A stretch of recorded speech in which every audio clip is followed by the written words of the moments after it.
Hola, buenas tardes a la comunidad contable de Ingeniería en Información también, porque hoy día tenemos a mi gran amigo Cristóbal Naveiro. Cristóbal Naveiro es un ex alumno mío.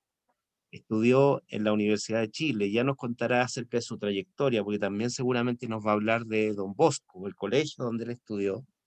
Cristóbal tiene 31 años, tiene una hija de 6 años y algo más, eh, y ha egresado de la Universidad de Chile, titulado como ingeniero en información y control de gestión en el año 2013.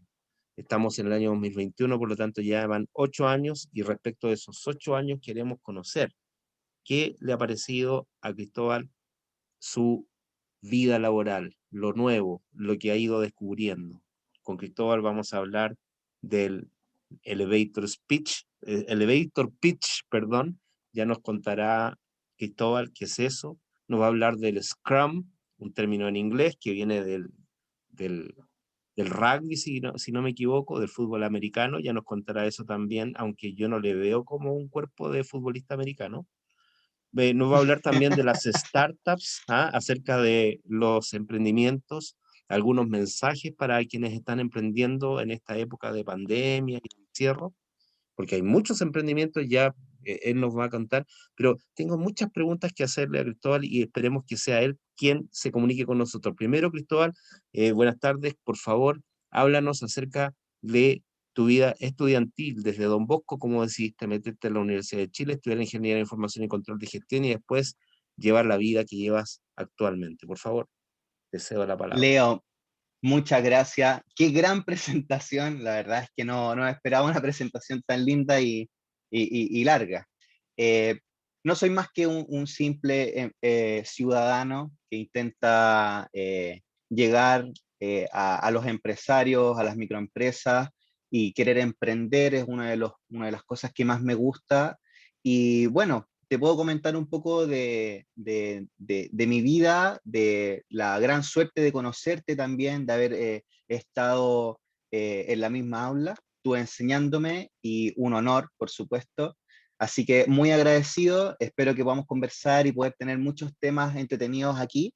Así que bueno, te converso un poco.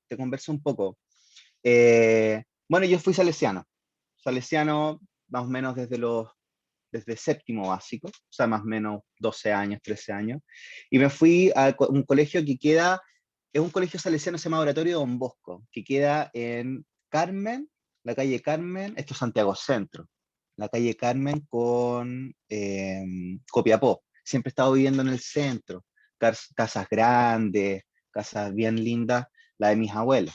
Así que siempre viviendo con muchos adultos, muy estudiosos, escuchando música clásica durante todo el día.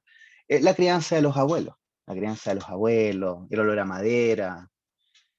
Así que ha sido un crecer muy llevado hacia lo adulto, y con mucho mucho aprendizaje, y más con una, con una figura paterna más ligada hacia mis abuelos. Así que he sido como forzado un poco a tener una especie de liderazgo en sí mismo, de querer crecer, siendo como el propio líder, ser tu propio jefe, buscando las soluciones uno mismo.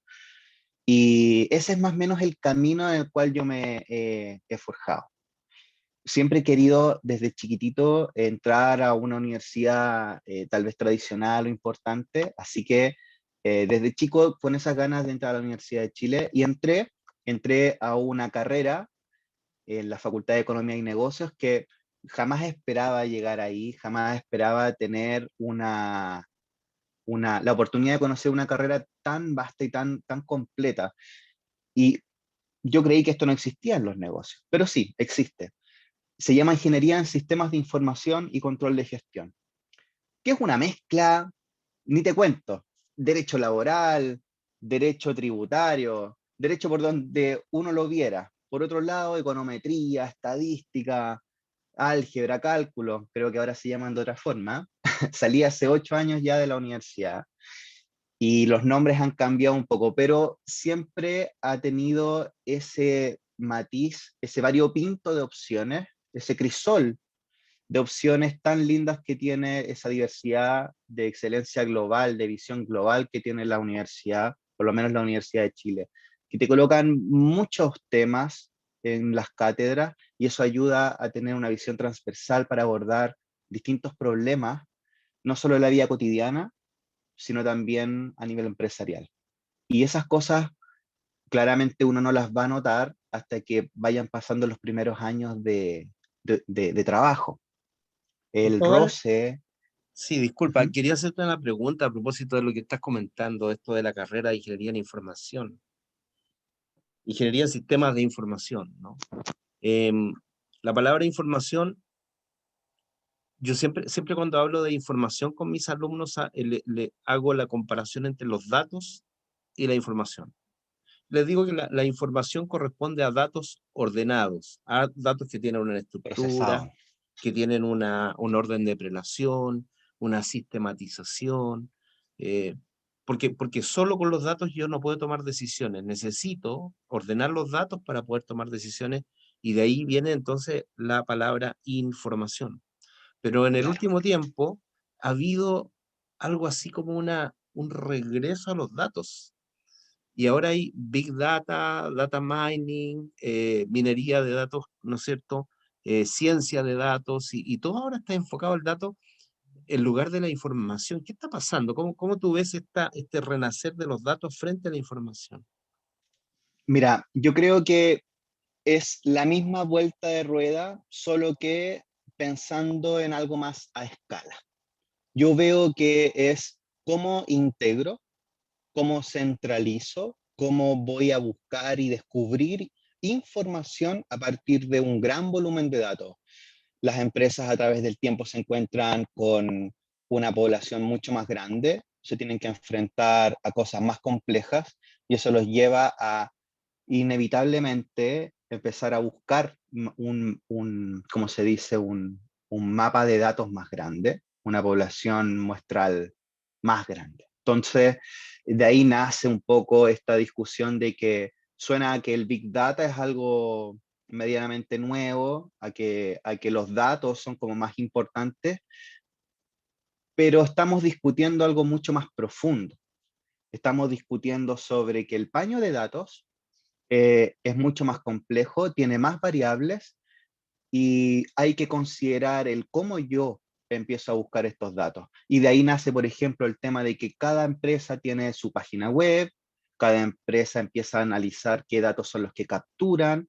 Es una cosa muy simple, incluso uno puede ir a Google Analytics, que se vincula con tu página de internet, y ahí empiezas a ver cuánta gente está sesionando, de qué dispositivo, con qué sistema operativo, cuándo entra, cuándo sale, a qué hora, qué ve, dónde él evita quedarse, dónde termina y se cierra su sesión, todo, absolutamente todo.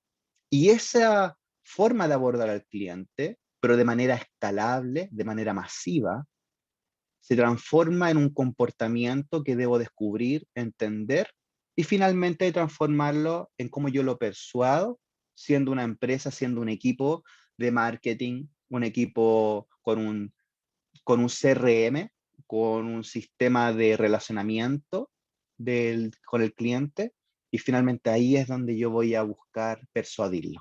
Pero esa es la discusión hoy en día que se está teniendo sobre los datos. Es más complejo, es más escalable, es más masivo y requiere mucha más competitividad, mucha más competencia también de las personas que se encargan de ello, como los data science. Hoy en día los cientistas de datos se habla elegantemente de ellos como alguien que viene a disrumpir todo el modelo, pero el data science existía de mucho tiempo atrás, de mucho tiempo atrás. Yo recuerdo que 2012 yo estaba estudiando sobre redes neuronales, matrices de confusión, eh, cómo alimentar un sistema a través de las plataformas que nos entregaba la universidad en gestión de operaciones, gestión de clientes, optimización. Por lo tanto, esto es algo que vuelve a suceder, es algo cíclico. solo que a más escala y más masivo. Eso es lo que pienso respecto a los datos y cuál es la pelea hoy en día, cómo yo tomo esos datos. Ahora, volviendo a tu paso por la universidad y entendiendo que tenías toda esta carga de materia, de conocimientos que fuiste recibiendo, yo me imagino que qué pasó con Cristóbal Naveiro cuando salió el año 2013 y empezó a preguntarse qué hago ahora, dónde trabajo, a qué me dedico, porque es Sí. un espectro amplio de cuestiones que uno puede hacer, me imagino, ¿no? Sí, por supuesto, es tan amplio que es un poco difícil ver qué es lo que uno desea. Recuerdo que me fue muy bien a más o menos a la mitad de la universidad, me fue muy bien en un ramo que tuve, donde tuve, donde tuve que crear una especie de negocio. Tuve que crear una idea muy especial porque se relacionaba con cómo ubicar o georreferenciar a las microempresas. Entonces, de ahí nació una idea que fue bien bonita, saqué una buena nota, lo desarrollé con muchas personas, y fíjate que fue el único proyecto relacionado con emprendimiento donde creé algo versus las otros integrantes de otros equipos que tuvieron que analizaron una empresa ya consolidada o madura. Y desde ahí que me empezó a picar este bichito del emprendimiento, de querer descubrir cómo era esto, de liderar un equipo y de poder llevar a cabo algo creyendo que uno lo sabe hacer mejor que otra persona o que un jefe que uno pueda tener. Así que desde ahí empezó a nacer esta idea. Cuando salí de la universidad, me enfrenté a esta sensación de qué es trabajar como dependiente y probé. Me metí en algunos trabajos y lo encontré muy interesante. Aprendí muchísimo de gestión de proyectos, de indicadores.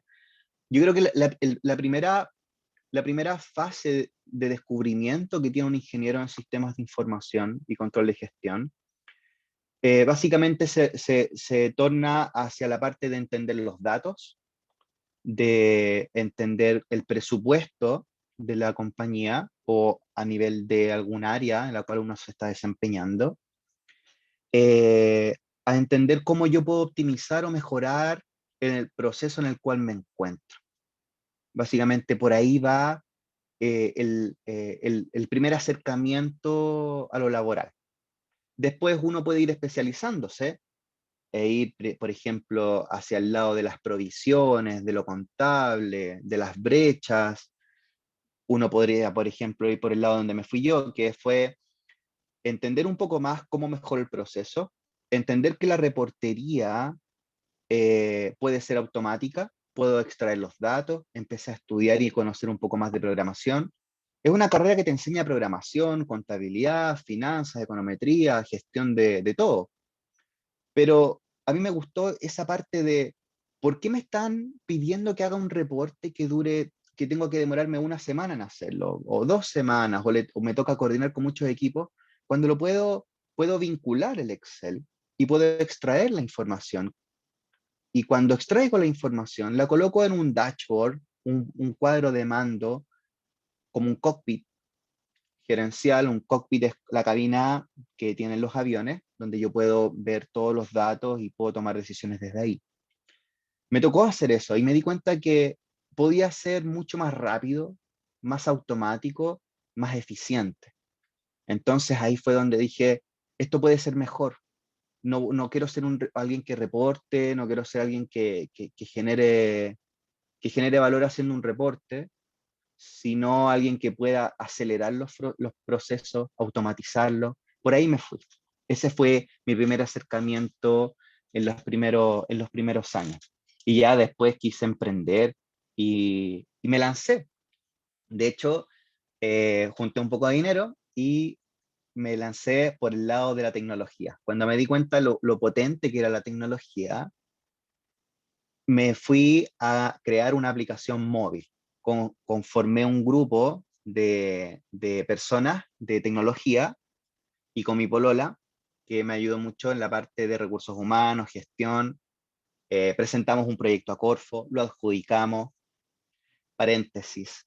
Es muy interesante entender de que no tienes todas las herramientas de emprendimiento, la universidad no te entrega las herramientas de emprendimiento como uno espera. Se supone que por el lado de la ingeniería en control y gestión y sistemas de información, no te dan muchas herramientas de habilidades blandas. Sin embargo, el camino y el saber cómo vas pisando las teclas de la vida, vas aprendiendo esto porque ya te ampliaron la mente para tomar este tipo de decisiones. Así que finalmente es muy positivo esto de ser transversal a todos los conocimientos. Entonces, nos adjudicamos el Corfo, nos fue bien, nos ganamos el Corfo y empezamos a avanzar con el desarrollo de una aplicación. Había ya creado y persuadido a todo el equipo, personas de front-end, back-end, personas desarrollando todo tipo de partes de la aplicación. ¿Los timé a todos? No, no los embauqué, sino más que nada entender de que la aplicación no es para crearlo en 2 meses. Una aplicación no es tan simple, no es trivial, y eso me ayudó mucho también a entender por qué no le dimos continuidad al proyecto. Y era porque había que dar una vuelta de tuerca mucho mayor, mucho mayor. Eso fue mi primer aprendizaje sobre el fracaso y también el éxito de poder conocer el mundo del emprendimiento mucho más a fondo. Y ahí fue donde conocí el Scrum. El Scrum, Eso te iba a decir, Cristóbal, porque cuando tú me estabas hablando de esta primera etapa donde tú fracasaste, entre comillas, en donde el fracaso de alguna manera se transforma en aprendizaje, eh, totalmente. yo me imaginaba un Cristóbal Naveiro que estaba con una planificación X para llegar a una meta que estaba predeterminada, para lo cual se habían diseñado pasos, y finalmente se da cuenta Cristóbal de que esa no es la forma de construir, y por eso saltas al Scrum, ¿no? Y Exacto. tú podrías explicarle entonces a nuestros amigos de la comunidad contable en qué consiste el Scrum. Claro, por supuesto. Scrum, bueno, como tú bien lo dijiste en un comienzo, se trata de, el concepto nace de cuando se ve en los partidos de fútbol. Los partidos de fútbol americano tienen una especie de equipo que se llama Scrum, que es este equipo donde están los linebackers, que son como los grandes, los grandulones, que van a defender y van a hacer toda la estrategia para ir avanzando.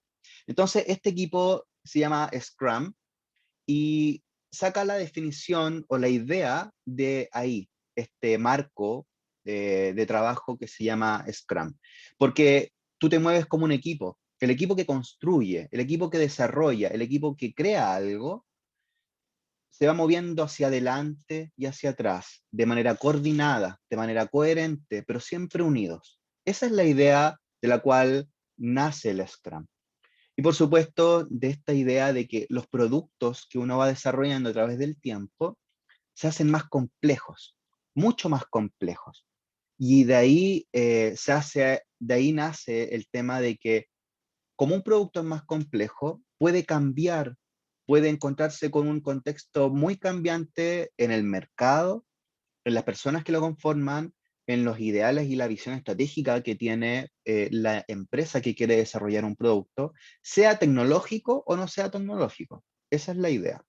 Entonces, el Scrum viene a ser un marco de trabajo que te da las pautas básicas de cómo yo debería proceder en un equipo que desarrolla algo complejo y que esté siempre atento al cambio. Scrum te da las bases y no es prescriptivo, o trata de ser lo menos prescriptivo posible. Uno diría, Scrum podría ser un poco complejo, pero no es complejo.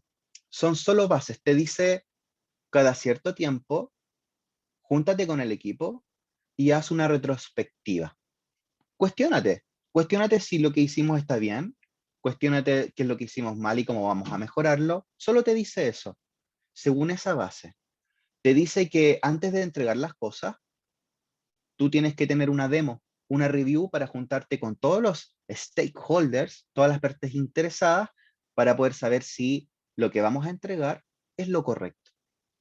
Te dice también de que trabajes en periodos cortos de tiempo. Te dice que trabajes cada 2 semanas y entregues algo, que trabajes cada 2, 3 o 4 semanas como máximo y entregues algo. Se dice que tienes que refinar, o sea, pensar en el futuro. Anda planificando el futuro y anda desarrollando esta planificación, este refinamiento. Pero ese refinamiento no te tiene que tomar tanto tiempo, no más del 10% del tiempo mientras tú vas avanzando con lo actual. Te dice que cuando tú vas a asumir una tarea como trabajador, como desarrollador, como analista de un equipo, tú tienes que preguntarle primero a quien te lo está solicitando. Puede ser, nosotros le llamamos product owner o dueño del producto. El producto es algo que se quiere crear. Pero básicamente tú le vas a decir a un jefe, a un líder, ¿qué es para ti que esto esté terminado? ¿Cómo yo sé que lo que vamos a trabajar, lo que yo debo hacer, eh, va a estar listo para ti? Y ahí viene el gran sesgo y el gran problema que se tiene en la coordinación de los equipos. No decir a la gente qué es lo que espero como respuesta o resultado de algo. Y ahí empiezan los de, supongo que este informe lleva gráficos, supongo que este informe requiere la brecha significativa o un análisis de validación, de hipótesis, y no, y te lo devuelven. Y a último día lo entregas y te das cuenta que no era lo que esperaba. Ahí viene el cambio, el otro giro de tuerca sobre qué debo preguntar para que las cosas sean fáciles. Scrum, en definitiva, es un framework que te dice cómo hacer las cosas más rápido, cómo hacer las cosas más simples y cómo puedo hacer lean, puedo adelgazar el proceso, sacándole la grasa y enfocándonos en lo que corresponde. Voy a decirte, muy simple, Scrum tiene 13 páginas, no te dice nada más, no te dice que tienes que hacer un gráfico específico, no te dice que tienes que hacer la retrospectiva de tal forma, solo te dice, piensa en una retrospectiva, pregunta cómo quieres que sean las cosas, nada más. Pero esto que es tan pequeño, que es un framework para hacer las cosas ágiles, existen muchos frameworks ágiles, está cambiando todo, está revolucionando todo, absolutamente todo, como no lo puedas imaginar, porque Scrum fue para desarrollar proyectos tecnológicos ágiles, donde hay células de trabajo, donde hay alguien que se preocupa de desarrollar la interfaz que uno ve, la parte interna, la lógica de negocio, la parte de cómo voy haciendo las pruebas de que esto vaya funcionando. Pero, y todo está funcionando a nivel de células, pero esto fue tan exitoso y fue tan bueno que lleva ya más de 20 años en el mercado, que ahora Scrum se está llevando a todos lados, se está comiendo los otros departamentos. Estamos ahora hablando de que hay células de agilidad dentro de marketing, donde el equipo ya no es de desarrolladores, donde el En equipo auditoría es, también, ¿no? He ¿en escuchado serio? esa frase de auditorías ágiles. Claro, claro, la finalidad también de esto es que el producto sea incremental, iterativo e incremental. Es decir, no vamos a pensar en planificar un Ferrari, desarrollar y crear una especie de algo que sea competitivo contra Ferrari, porque yo me voy a demorar en planificar un año. Y luego cuando lo lanza al mercado, eso ya quedó obsoleto. Y cambiar eso que hice no va a agregar finalmente valor. Voy a estar con un costo de retraso, un indicador muy interesante, eh, mucho más alto. Por lo tanto, lo que se recomienda en Scrum es algo chiquitito, pero funcional. Siempre vamos al producto mínimo viable. Por lo tanto, no te voy a vender una gran consultoría, no te voy a vender un gran producto. Vamos a trabajar en chiquitito y que eso se valide. Y que eso se valide. Y vamos a seguir al siguiente sprint de trabajo, o son ciclos cortos de trabajo, donde yo te voy a presentar un producto completamente funcional de lo que tú esperabas que se hiciera. Si es un botón, vamos a hacer el botón. Si es una pieza específica, es una pieza específica. Esa es la idea en cómo hoy en día se está trabajando. E incluso ahora, estaba sacando ahora una certificación de Scrum pero tiene que ver con Scrum at Scale, o sea, cómo yo escalo la agilidad dentro de una empresa, haciendo y persuadiendo, logrando de que todos trabajen de manera escalada la agilidad.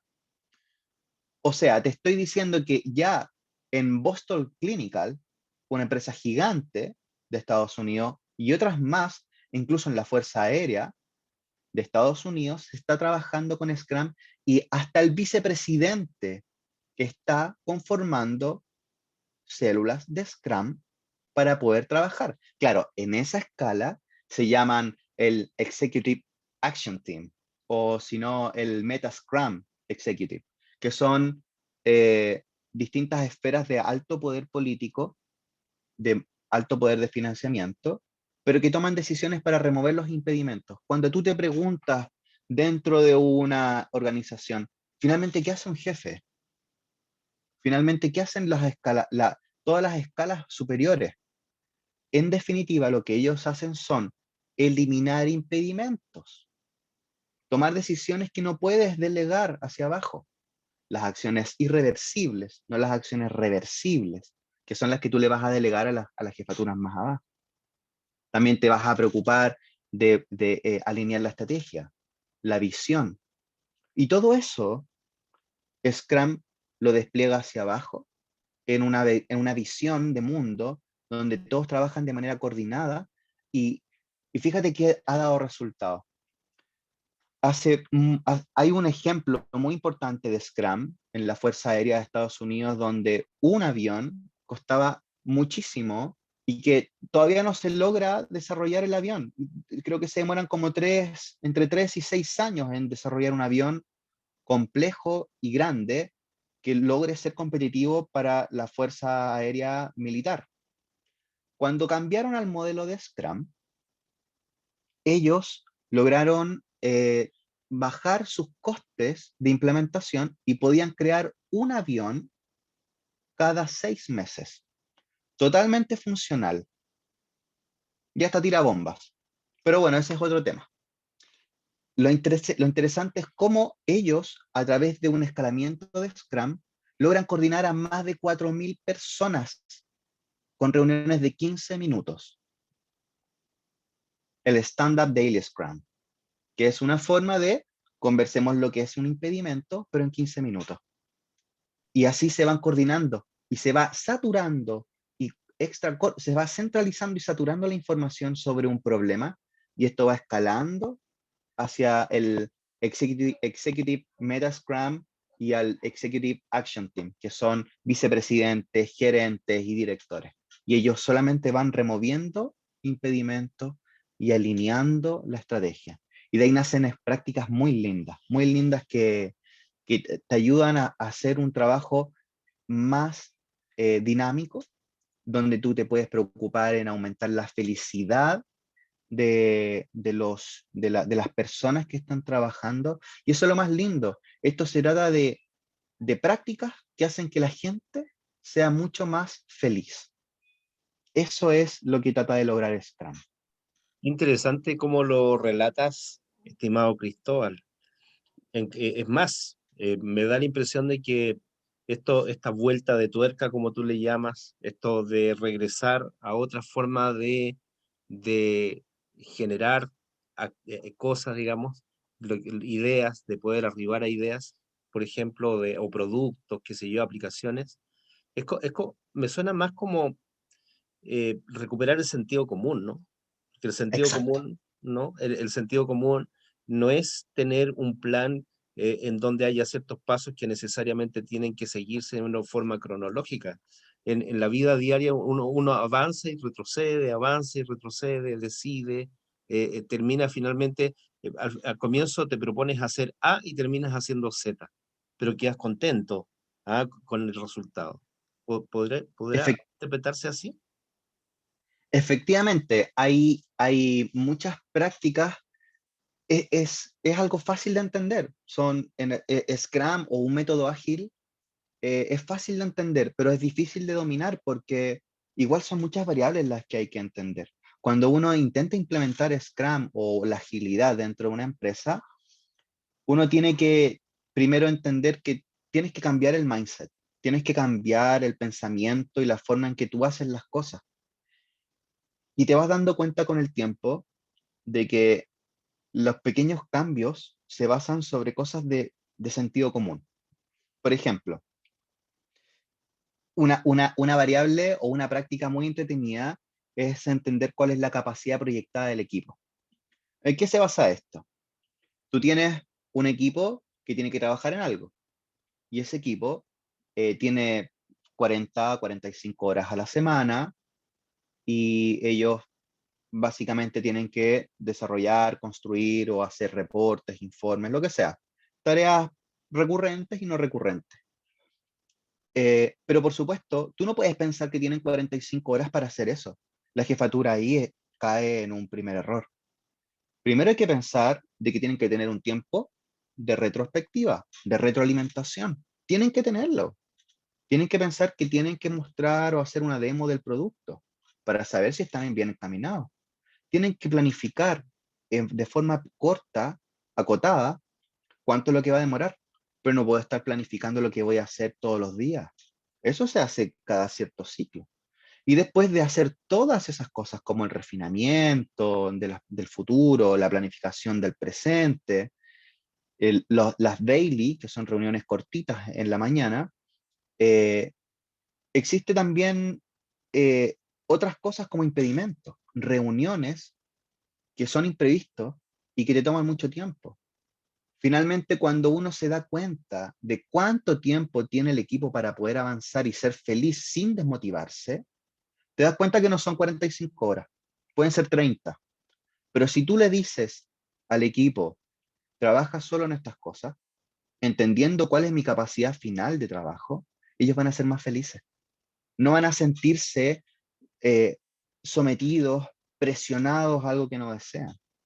Otra cosa entretenida que te dice la agilidad es que ellos tienen que tomar las decisiones. Ellos tienen que ser las personas, ellos son los expertos de lo que están construyendo. Yo no le puedo decir al albañil que haga las cosas como yo deseo, como debe hacerlo. Yo le puedo decir lo que me gustaría ver, pero él tiene la expertise sobre dónde martillar, dónde golpear, dónde construir. Y esas cosas suceden también en el desarrollo, en lo que hace un community manager dentro del equipo de marketing, que en el analista de datos que está dentro de postventa, qué sé yo. Esas son como otras prácticas que se ven que son muy, muy, muy entretenidas. Eh, Te podría comentar otras prácticas. No sé si te gustaría conversar un poco más en profundidad de cómo el Scrum se vive en el día a día o te gustaría conversar otro tema, Leo. Mira, lo que pasa es que es una tormenta de conceptos, pero más Sí, bien conceptos prácticos que yo creo que daría para mucho tiempo, pero yo quería hacerte algunas preguntas breves para que no nos extendamos tanto. Tal vez en otra oportunidad podamos hablar de temas más específicos que le pueden interesar a claro. la comunidad contable. Le vamos a pedir que nos escriban qué cosas les interesa saber. Pero yo quiero que tú de alguna manera te dirijas a los jóvenes y las jóvenes que están en este momento pensando en emprender. Entendemos que en estos días de pandemia hay mucha gente que está emprendiendo o tratando de emprender, tratando de vender, tratando de Sí, generar productos y servicios, pero eso no es fácil. no, Suena muy bien el tema del Scrum y todo esto, pero hay gente que necesita urgente recibir dinero en estos días exacto. y necesita emprender. Entonces, ¿qué recomendaciones le darías tú a la comunidad, a la gente de la comunidad que está tratando de emprender? Lo que yo recomiendo es, primero, analizar el mercado. Es lo primero. No tiene que hacer nada más que impregnarse hasta las patas con con lo que significa el problema, con lo que significan las soluciones actuales que se están dando al mercado, a los clientes sobre algo lo que yo quiero solucionar. Y basado sobre eso, yo voy a poder tomar decisiones sobre qué me conviene o lo que no me conviene emprender. Incluso uno puede sentir de que una investigación de mercado es altamente compleja y muy, muy, muy profunda, pero la verdad es que no. De hecho, uno de los temas ágiles se dice que tienes que trabajar con gestión basada en la evidencia, que es unas prácticas bien simples que te dicen investiga y experimenta rápido para que tengas resultados rápidos y puedas tomar decisiones rápidas. Totalmente de sentido común. Entonces, si yo quiero emprender con vender comida, primero voy a preguntarme alrededor mío, ¿qué se vende? ¿Qué consumen? Y si no lo sé, lo pregunto, porque lo primero que tienes que tener y lo primero que tienes que entender cuando eres emprendedor es que no te tiene que dar asco preguntar. No te tiene que dar miedo caerte o quedar en vergüenza o en ridículo en lo que sea. Tú vas hacia adelante con la idea que tienes en mente y sobre eso trabajas y encontrarte con gente, y da lo mismo que la gente escuche tu idea, porque si es buena, si es sólida y la logras blindar, no cualquier persona la va a tomar, porque tomarla requiere equipo, requiere compromiso, requiere salirte de tus responsabilidades y trabajar en un 200% totalmente. Por lo tanto, no todos lo van a querer tomar ni van a tener el ímpetu si que realmente esa decisión y esa idea y esa solución que quieres crear es tuya. Por lo tanto, la primera etapa que yo recomiendo es de mucha investigación. Si quiero vender algo alrededor mío, investigo el mercado, qué es lo que compran, cuál es su precio, cuáles son los distribuidores, veo cómo lo venden, copiar a las empresas grandes, ver cómo ellos están vendiendo y escalarlo a cómo yo lo puedo lograr. Esas son las cosas. Y hay muchas prácticas entretenidas y bien simples de sentido común que pueden ayudar a entender a entender el camino del emprendedor y tratar de fallar lo menos posible. Está el Product Vision Board, que es una estructura muy simple para entender cuáles son mis necesidades, mi producto, cómo lo voy a resolver, el mercado. Está el Early Canvas, que también sirve como un lienzo de negocio para poder entender cuáles son las actividades, procesos, estructura de costos clave, todo lo relacionado con eso, a nivel de negocio mucho más a alto nivel. Está el Impact Mapping, otra práctica que también sirve para poder entender cómo se relaciona el negocio y cómo yo puedo emprender. Hay muchísimas prácticas que pueden ayudar a un emprendedor a tener éxito.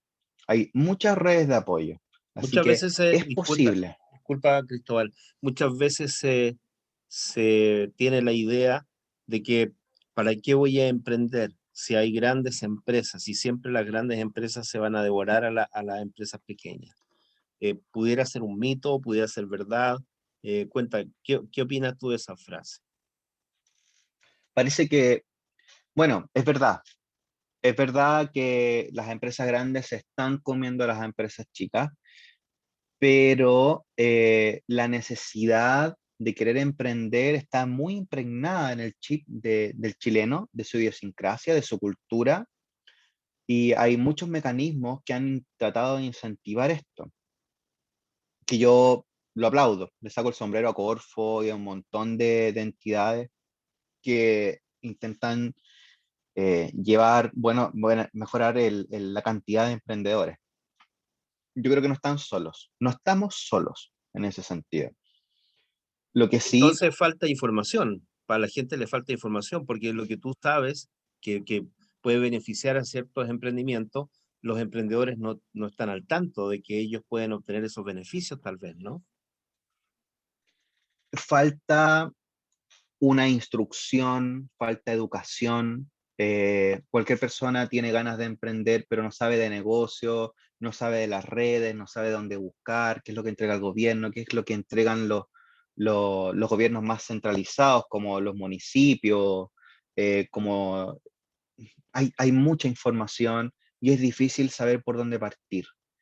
Y eso es eso es un problema, sí, es un problema de coordinación a nivel, a nivel de Estado, a nivel de gobierno, pero se está mejorando. Yo creo que lo más importante es no tener miedo a intentarlo y tener las agallas de saber que esto no es un proceso cómodo, porque muchas veces a un emprendedor le va a tocar trabajar como dependiente en lo que no le guste mientras intentas salir adelante con tu emprendimiento. Entonces, es un trabajo muy en la oscuridad, muy en silencio y al mismo tiempo desde ahí, desde ese lugar, intentar salir adelante.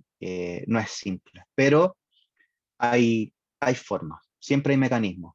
Podemos en algún momento conversar sobre qué tipo de herramientas existen, podríamos discutir sobre cuáles son las más exitosas o qué tipo de problemas son los más comunes que se pueden dar en un emprendedor en distintos contextos o madurez del proyecto. Y claro, sobre eso podríamos encontrar algunas soluciones prácticas, recomendaciones, consejos que le puedan servir a las personas que quieran emprender. Pero lo básico y lo primero es estudia el mercado, estudia el entorno donde te desenvuelves y enamórate del problema. Enamórate a un nivel que lo único que quieras hacer es solucionarlo de la forma que nadie lo ha podido ver, aunque sea la locura más grande. Pero si tú lo validas en las primeras semanas con las personas, con personas lejanas a ti o personas cercanas a ti, te vas a dar cuenta que la cosa empieza a tomar sentido y empieza a ser real. Y es ahí donde no debes soltarlo, ahí donde no debes soltar el emprendimiento. Excelente. Oye, tú tienes una página, la vamos a visitar ahora, Cristóbal, eh, Muchas gracias. ¿sí? Para Está hecha en que Google Sites. en Google Sites, sí, perfecto. Vamos a visitar esa página a continuación, déjame compartir y Muchas gracias. nos relatas ya, porque la comunidad tiene que conocer que tú estás trabajando ya con tu propio emprendimiento y cuéntanos, porque acá dice, aquí apareces tú, ¿no? Dando una charla en la Sí, Facultad de Economía y Negocios de la sí, Universidad de Chile. Cuéntanos. efectivamente, sí. Bueno, básicamente esa página la hice para poder exponerme, ¿ya? Exponerme a todo público de quien quiera conocerme, de quien quiera escuchar un buen consejo, tomarse un café, un café virtual, de manera de que puedan conocer también las prácticas ágiles, un poco de mi trayectoria, las cosas que me han hecho feliz en mi vida. Ahí estaba presentando el proyecto de Civit, que fue una aplicación que desarrollamos hace un tiempo. Y ahora también estoy en un nuevo emprendimiento. Además de dar conferencias, charlas, asesorías a microempresas y también grandes empresas, lo que también hago en la oscuridad, en mi tiempo libre, como hobby y con mucha pasión, es trabajar ahora en un emprendimiento relacionado con la seguridad ciudadana. Está relacionado con eliminar y poder abordar de mejor forma los portonazos y las encerronas a los automóviles. Pero no quiero comentar más.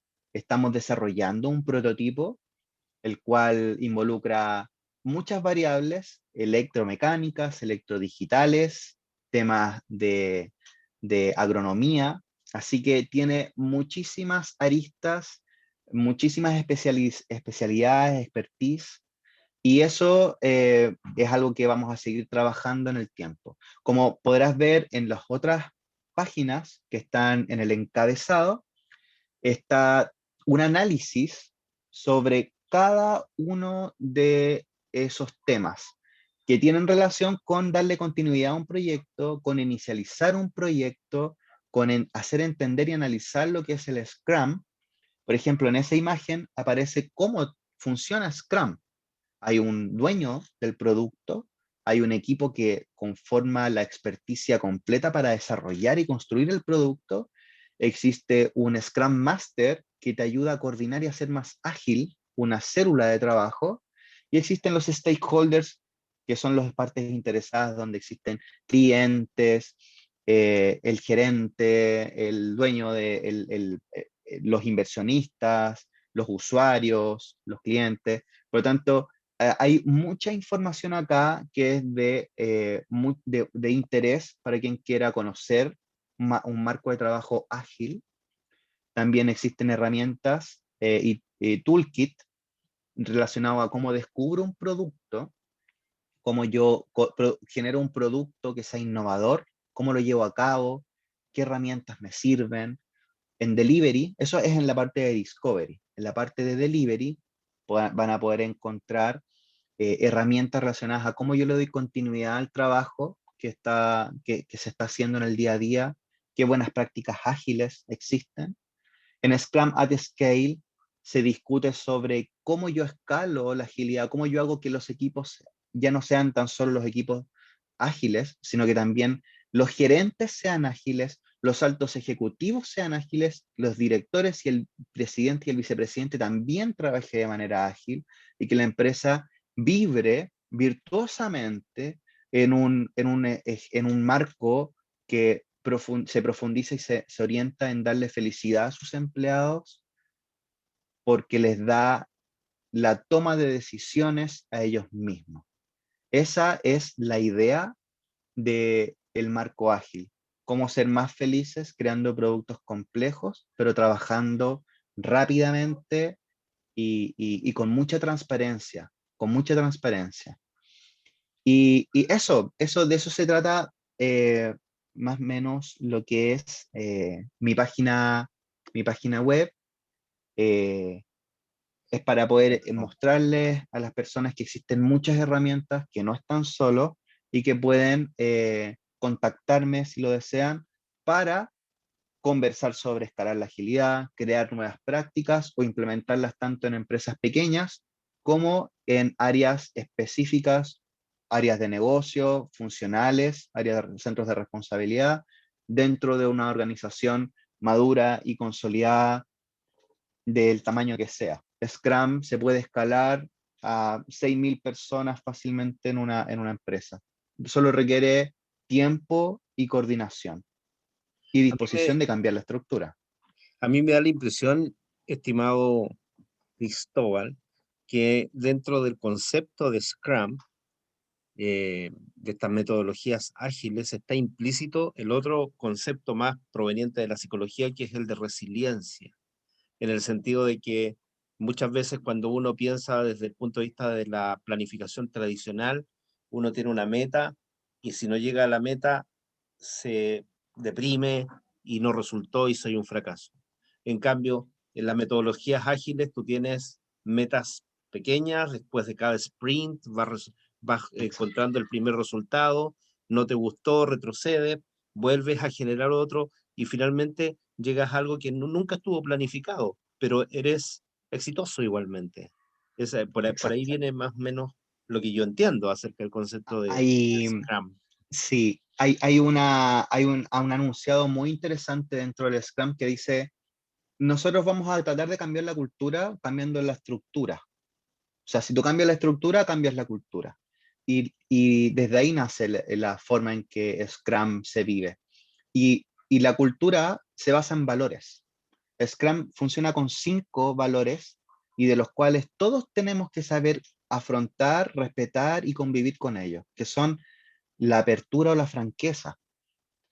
Tener apertura o franqueza en el trabajo con mis pares, ya sea en la universidad o ya sea en el trabajo, la franqueza es uno de los puntos más importantes que se valora en Scrum. Porque si yo no soy franco con lo que digo, si no soy franco con mis estimaciones de lo que yo me voy a demorar, si no soy franco con que estoy omitiendo una cosa importante, los eventos que sucedan después, las consecuencias que se puede causar, no tan solo va a ser un error en cumplir un objetivo, sino puede ser que termine yendo por un camino totalmente distinto, que al comienzo una brecha de lo real con lo esperado sea un ángulo pequeño, pero los resultados en el largo plazo van a ser mucho más grandes. Y ese es uno de los problemas. El coraje. El coraje es otro de los valores importantes que también se viven en Scrum, que es cómo yo abordo un problema, un desafío de manera asertiva, arriesgándome a tomarlo. Si yo me comprometí a algo, lo voy a lograr. Y si nos falta tiempo, tomaremos horas extras. Lo conversamos con el equipo y se solicitan horas extras. Pero si yo dije que me estimo que voy a terminarlo en este sprint, que es un ciclo de trabajo de 2 semanas, me tengo que comprometer a lograrlo. Y eso es parte del Scrum Master y del equipo de poder comprometerse con eso. Por lo tanto, el enfoque, el coraje, la franqueza, el compromiso y el respeto son todos los valores en los cuales se vive Scrum y que todos tienen que saber entenderlo. Porque si yo soy franco, tengo coraje, tengo enfoque, estoy concentrado en lo que debo hacer, voy a poder crear lo que nosotros llamamos en agilidad artefactos transparentes. Por ejemplo, existen artefactos en Scrum que son transparentes, por lo tanto, yo puedo mirarlo desde arriba como puedo mirarlo desde abajo, y este artefacto, todos van a poder conocerlo y todos van a saber qué es lo cómo yo voy qué es lo que está sucediendo detrás de de ese, de ese, perdón, me confundí un poco. Voy a poder entender cómo abordar un artefacto transparente, porque todos van a saber, desde el stakeholder más lejano hasta el más cercano, va a saber que ese artefacto va a tener todas las variables que yo necesito saber y para ello estar tranquilo. Eso es un artefacto real. Todo se basa en inspección y adaptación.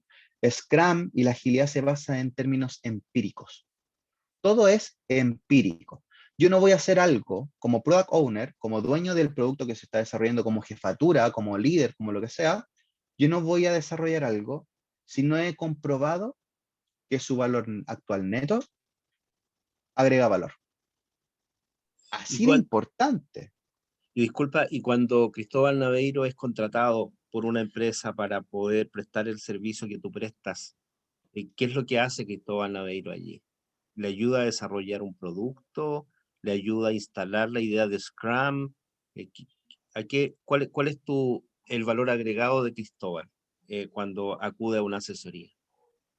Scrum, y lo que yo hago primero es poder eh, impregnar a las personas de lo que significa este cambio, porque es un cambio de estructura.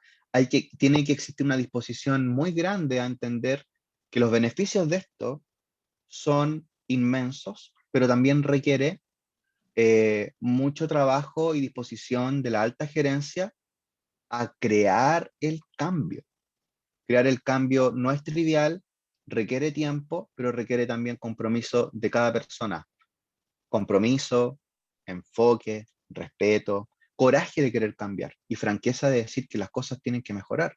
Existen en la literatura muchísimas soluciones y muchísimos ejemplos que te dicen por qué esto tiene que cambiar. De hecho, hay un libro que recomiendo del creador de Scrum, Jeff Sutherland, que dice cómo hacer el doble de trabajo en la mitad del tiempo. Es muy bueno, lo recomiendo también. También otro libro que recomiendo es eh, cómo tiene que ver con el poder de los hábitos, que es cómo yo cambio los hábitos para poder tomar mejores decisiones relacionadas con el producto. Esos dos son libros muy interesantes relacionados con la agilidad y con tomar decisiones de manera efectiva. Por lo tanto, dentro de las asesorías, dentro de todo lo que yo puedo entregar a una organización, se relaciona con primero impregnar el Scrum, hacer entender que la agilidad se tiene que tomar de esta forma, y cuando ya la gente entiende el poder y el valor que agrega Scrum a una organización, comenzamos a trabajar y crear células de trabajo, células que comparten un conocimiento, que desean que la empresa sea ágil, y esto empieza a escalar y también empieza a bajar en cascada, con distintas prácticas ágiles, considerando siempre que la interfaz es la que no cambia. ¿A qué me refiero con todo esto? Que la agilidad te hace cambiar en cómo tú trabajas, pero no en lo que tú estás haciendo, sino en cómo yo me coordino.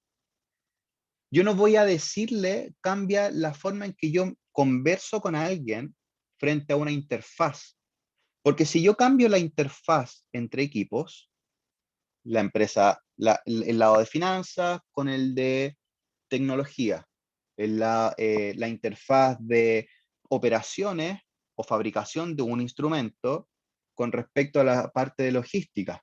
o de marketing.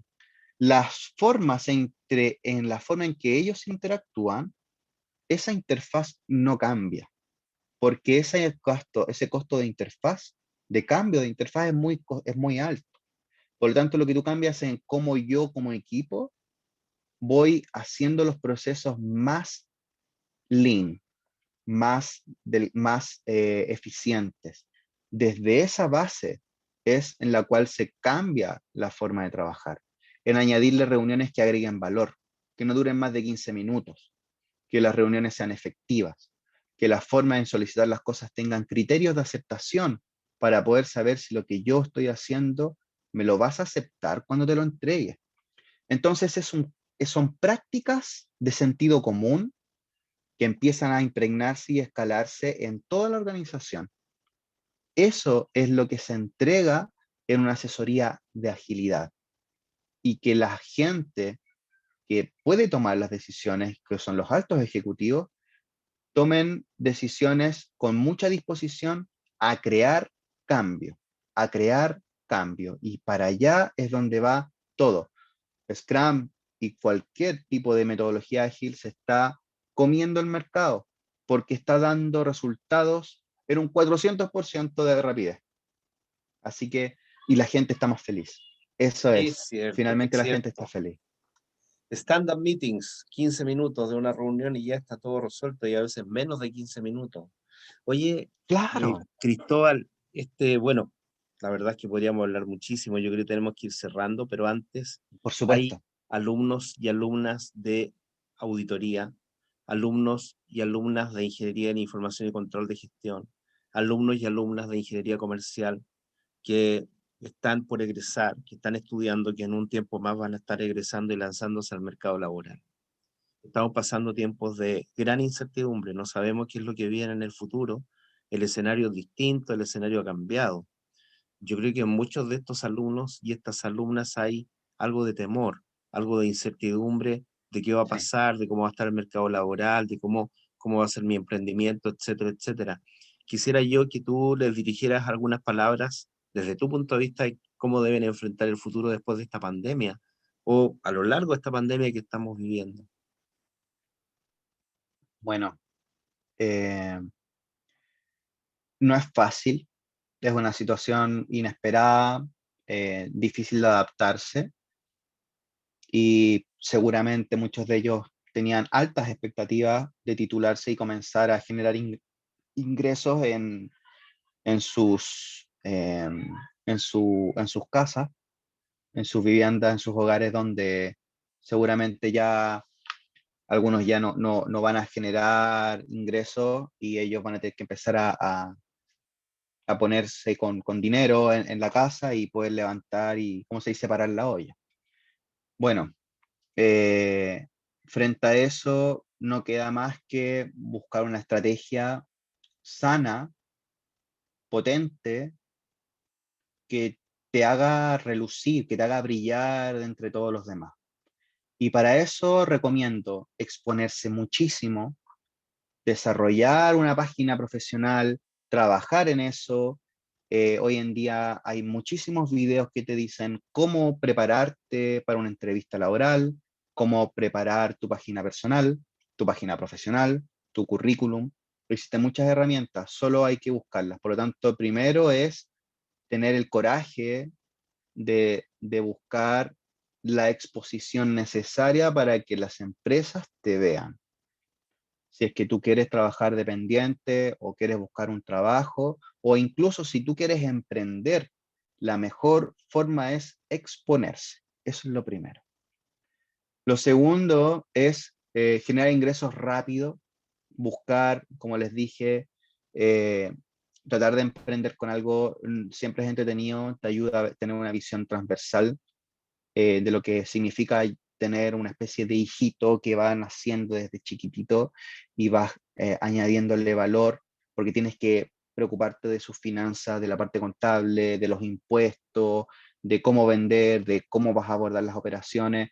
Hay muchas aristas entretenidas en un emprendimiento y empezar a abordarlo, aunque fracase, te va a dar muchísimo potencial y muchísima visión global de lo que va a ser finalmente un negocio, un producto. Y eso después se ve, es un beneficio enorme cuando tú ya estás en una empresa trabajando y puedes discutir otros temas. Tienes una visión totalmente distinta de cuando alguien desarrolla un trabajo o cuando tú lo desarrollas. Creo que eso es muy, muy, muy, muy bueno, muy beneficioso.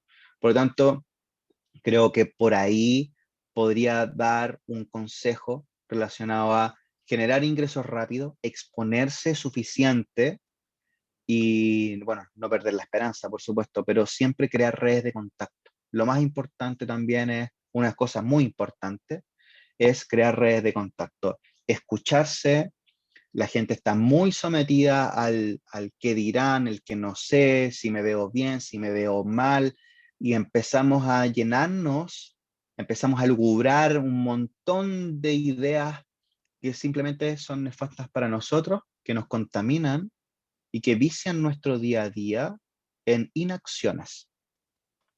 Creo que lo más importante es eliminar ese tipo de pensamientos y ir hacia adelante con todo el ánimo y no tener miedo de hablar.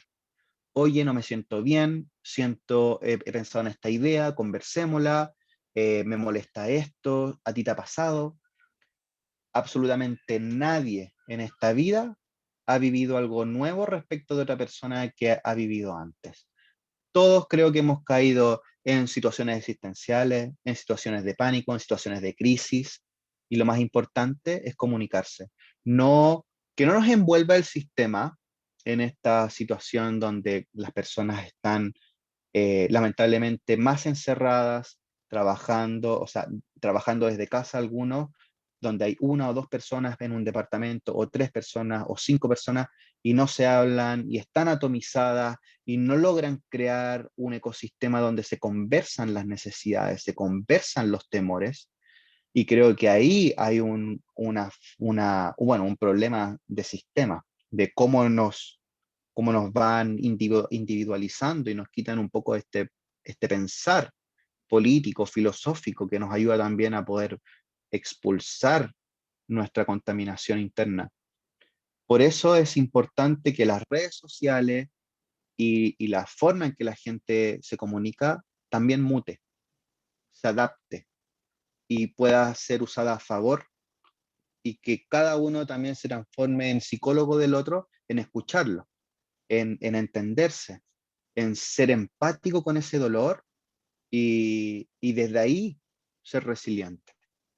Esas son algunas ideas que se me vienen a la cabeza sobre cómo abordar un poco la pandemia con coraje, con emprender y con valor, con valor. Buen mensaje, Cristóbal. La verdad, muy buen mensaje. Yo creo que lo va a recoger muy bien la comunidad y yo lo rescato de verdad con mucho entusiasmo este tema de la comunicación y precisamente por eso estamos hablando aquí, sin temor, sin miedos, simplemente expulsando lo que nos nace, que es lo que tenemos que empezar a hacer. Basta de miedo, más Efectivamente. acercamiento y bueno, y que empiecen a surgir y a emanar las ideas, ¿no? Esas Sí, ideas sí, que eso es llevamos lo más dentro. importante. Y Así que, compartir, compartir, compartir. así que yo te agradezco mucho por tu tiempo, estimado Cristóbal. Seguramente nos van a preguntar de la comunidad contable, algunas, nos van a hacer algunas consultas y tal vez eso pueda requerir una reunión futura para hablar de temas más específicos. Así que Por estás supuesto. cordialmente invitado. ¿Ah? Genial, genial. Sí, sí. Estaría encantado de poder conversar con todo toda la gente que quiera conocer un poco más del tema, un poco más de prácticas para poder avanzar en alguna idea que tengan o ya alguna solución ya más madura. Eh, Esto sirve para todos. Porque Más tú de algunos fabricas saber también beneficiado. aplicaciones, ¿no es cierto? Tú desarrollas aplicaciones de telefónicas Ya, y sí, perfecto. sí, sí, estoy a cargo de desarrollar distintos productos, ya sean móviles o plataformas web. eh, bueno, hay de todo. se pueden hacer un montón de cosas. Tengo tengo vasta experiencia relacionada con lo que son aplicaciones móviles, aplicaciones web, relacionadas con las finanzas, con las operaciones, con la logística, con el e-commerce. Y bueno, hacer una aplicación no es ni fácil ni barato, pero el desarrollo es muy lindo, se toma mucho tiempo, pero uno aprende muchísimo que lo que uno tiene al frente de uno es de mucho trabajo. Requiere mucho tiempo, pero se puede desarrollar productos entretenidos y que puedan cautivar finalmente al nicho de mercado al cual uno lo quiere llevar. Así que sí, sí. Bueno, todo se puede con Cristóbal Naveiro, ¿eh? Ya. Oye, muchas gracias, Sí. Cristóbal, estamos en contacto, ¿eh? Un abrazo para ti. Ya, perfecto. Muchas gracias. Que estés bien, Leo. Chao, chao.